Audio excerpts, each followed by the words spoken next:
Composting Marxism with Konkin by Alex Utopium, July 11th, 2020. The last Marxist isn't born yet.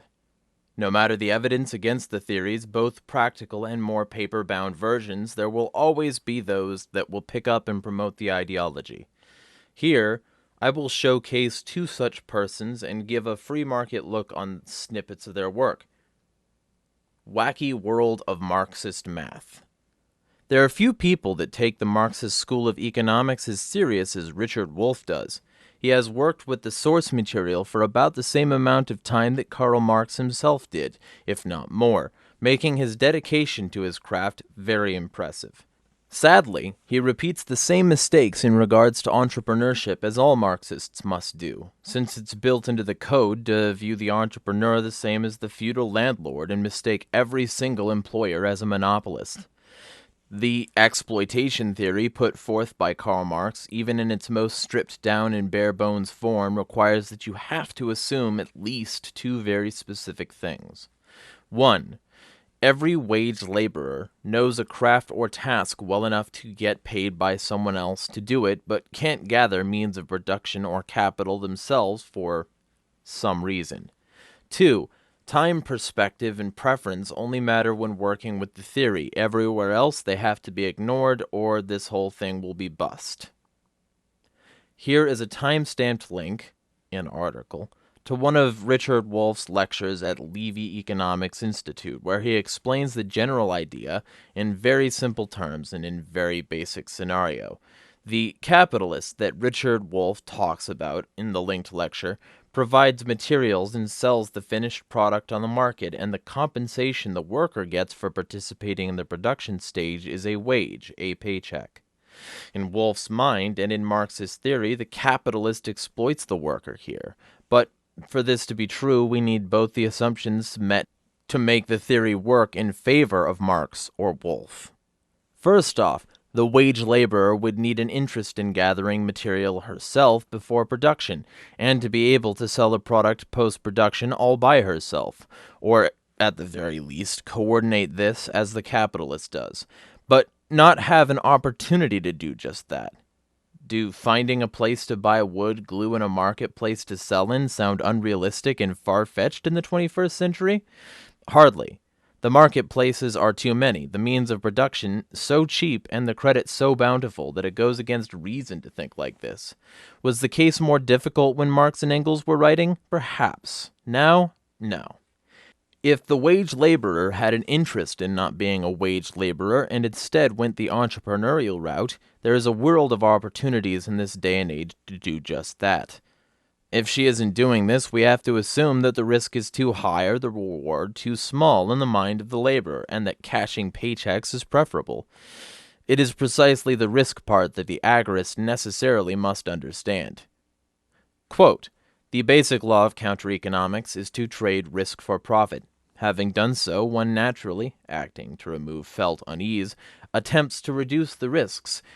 If you reduce your risks while others continue to face the higher risks, you naturally outcompete and survive longer. You profit." End quote. Konkin, Agorist Primer, page 46. The agorist entrepreneur can reduce their risks in many ways, of course, but the most common ones are to make products that people want, peacefully, with higher quality and/or a better price than the competition. Marxists, on the other hand, decrease the risk by playing proletarian dictators instead, by bending the market, workforce, and capital to the political elite's will, as per the Leninist formula. Moderate dreams of a proletarian dictatorship. Quote, "We could only go from having islands of cooperative labor in a sea of wage labor to having a cooperative economic system if cooperative labor is developed by what Marx called national means, in other words, political action." End quote. Ben Burgess addressing his debate with Gene Epstein. When you have a centralized power structure with certain societal control mechanisms that interest groups can turn on and off, you can approach it in three ways. The obvious neutrality that most people have some degree of is the most boring and bland one, but I can respect someone that wants to focus on doing more productive things with their time than digging too deeply into something you can't really do that much about. The second way is the anarchist one, the extreme negativity to the whole concept of monopoly on violence, the Weberian definition of the state. Here, agorists are more consistent than other anarchists with our understanding of all politics as violence and in opposition to party politics as a virtue, or even a meme. The third, and in my opinion worst, is of course the idea that if you take control over the structures and can dictate the mechanics, you'll have the option to force everyone to follow your particular idea, because the opposition lost and you get to wear the big hat now. This is what political action means if you boil it down to its core. You just change the force to the aesthetics you prefer, but the system of force is still intact and oppressive, which doesn't concern the coming dictators, but for us that want a world where people are free to experiment with social and economic systems as they wish, it's the enemy. The idea of using an alternative economic system parallel to the mainstream one is the very core of agorism, so it's very fun when someone is refuting the idea as quote-unquote, not enough to bring change, when we have plenty of proof that it does foment change. Conversely, the very economic system the materialist Marxist was trying to achieve in different corners of history, with elbow room for their specific flavor of red that they can change at a whim, because the true socialism is the unicorn we will never see, the product we can never buy. A secret contract between starving farmers and one part of Mao's China changed the entire incentive structure, which in turn probably and unfortunately was the first seed toward what we see today in the form of corporate communism. The gray market distribution system in Soviet Russia kept people afloat, just as the black market of information does for today's North Koreans. How good is your economic system really if you need to take over the violent state apparatus before it can be implemented? And after that, you still need to keep everything airtight or the whole thing folds?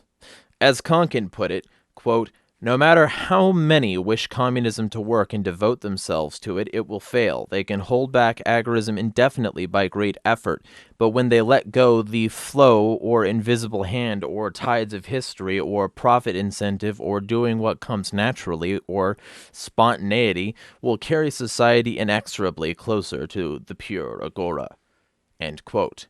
Konkin, The New Libertarian Manifesto, page 22. Footnote 1. We won't take a deeper dive when it comes to time here, but I recommend Bohm Bawerk's book Capital and Interest. That does a great job going through the time preference theory very well, building on Menger's work. End article.